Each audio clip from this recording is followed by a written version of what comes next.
Alright, so a couple months ago, I built this. This is the Leningrad class battle cruiser, and I've already showcased it on my channel. It's been in quite a few PvP fights now, and I made some upgrades to it, but it has a couple of problems, mainly with its hydrogen storage. Here's a picture on the screen. There's like a very big explodey area in the center, which is not that good, and it has had other issues where it just kind of dies spontaneously, um, or just isn't performing as well as I think a ship of this size should. So I went ahead and I built this thing. This is the Athena class battlecruiser. It's like this, but it's bigger and has even more guns. So I'm going to showcase that now. This has been a project in one of my build worlds for a couple months now, actually. I started building it a little bit after I finished the Leningrad because I figured I would need an even bigger ship at some point. And then I just kind of stopped working on it and finished it about a week ago. So I've got this here now, and it's pretty powerful. It doesn't have as many guns as the previous ship did, even though you can see a lot here. There's only like 16 artillery. It looks like a lot because it's all clumped back here, but you'll notice that there's like none up here in the front, which is why it looks like a lot, but there's barely any. However, the main talking point of the ship is the sheer number of railguns. Take a look at just the front, tell me how much you think are here, and then I'm going to say that no, however much you think is not as much as there is. There's actually 47 railguns in this entire ship.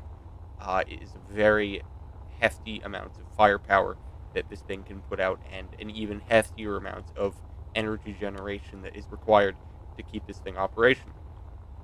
Um, so yeah, quick exterior tour.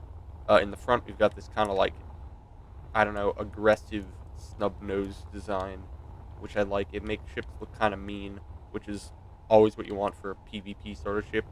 And then I followed up with this really long, like, white line that goes towards the back, and also your normal, like, sloped area out here. Back here, things I really don't know what's going on. This is going to get aesthetically upgraded at some point, but yeah, I'm leaving it for now.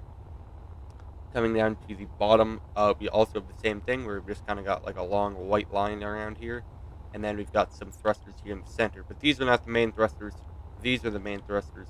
The other talking point of the ship is that it has a billion thrusters and it has a lot of upthrust, which I thought was kind of cool.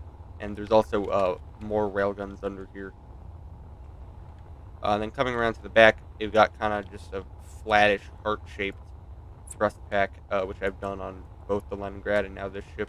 I kind of like it. It's a nice shape for just like, I don't know, fitting stuff behind it. And then my signature like landing pad and a couple of jump drives back here. So that's about it for the outside of the ship. But what about the inside and the combat testing? Coming along to the interior, we really just don't have that much here. There's a little bit of a wall overlooking this reactor, which I could probably replace with some sort of transparent LCD so that you can actually see like reactor readouts. And we've got a small bed here and stuff. This was made before the Decorative Pack 3 came out, so I really don't have any of those blocks to play with. But we do have this nice hydrogen tank in the wall and a couple of these railguns. Despite the fact that that isn't pressurized up there, this is because hydrogen tanks are jank. We've also got forward maintenance access to, I don't know, whatever you want up here.